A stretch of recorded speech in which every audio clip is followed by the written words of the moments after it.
Everything is focused on their offense. DeAndre Swift is gone, and so is most of the offensive line. But the whole key is going to be the quarterback play. Jamie Newman is completely different than what they've had in the past.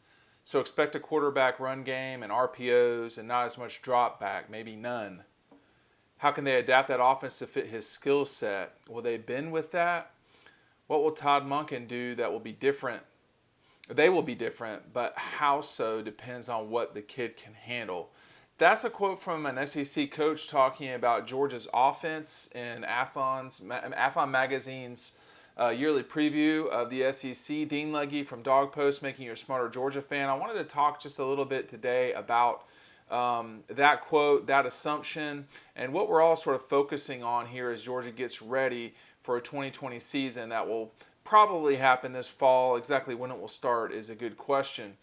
But what really will happen this fall will be determined so much by what happens at quarterback for Georgia. I mean, I don't, anyone watching this sort of already knows that. But when you get into a situation where Georgia is at, which you would assume Jamie Newman will be the starter, but now you've got JT Daniels coming into the show as well as the three other scholarship quarterbacks.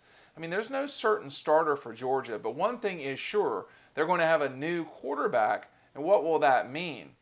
If it's Newman, you will see more, run game skill set in there. I mean, Jake Fromm hardly ever ran with the ball. I can remember a couple of times, once at Tennessee in 2017. I'm trying to remember some other times, but that's about the only time I can remember him burning the other team. I feel like there was one run in 2019, but I can't remember off the top of my head. And it's just another problem for defenses to deal with. You look at, what has happened from Tim Tebow forward in the last, say, 15 years of college football. It's really been a problem to deal with the quarterback running. Okay, and you could say DJ Shockley at Georgia in 2015. Tim Tebow 2007 on. Even guys like Baker Mayfield, who certainly were passers, but were mobile quarterbacks. And what I mean by that is they had the capability not just to move in the pocket, but get first downs if the first downs were 5-yard runs. Obviously, Vince Young in 2005 leading the Longhorns to national championship and bringing Texas back. So what different will come from all of this? With Tua, he became less and less of a mobile quarterback as his time went on in Alabama. I mean, Jalen Hurts was significantly more mobile than Tua was. Tua had injury issues. With Jamie Newman, a guy that we don't know a lot about, you watch him play, he is more physically gifted than Jake Fromm. I don't think there's a ton of debate about that, but he's more gifted physically. That he can give you a run game aspect is another, feather in your cap. But that can't be exclusively what you power your offense with. I mean, that's got to be sprinkled in to what Georgia's going to do. RPOs, they ran RPOs with Jake Fromm. That's what Kirby would tell you. So it's got to be effective running from the quarterback spot. The notion that Georgia's just going to have a drop back passer and that's it. I mean, that seems to be gone. When you look at the guys they've recruited ever since Kirby and them got here, Justin Fields, Mathis, Beck, Vandegrift, those last three guys, those are guys who are gifted athletes. Now they can run. Go watch Vandegrift run. Watch Carson Beck run.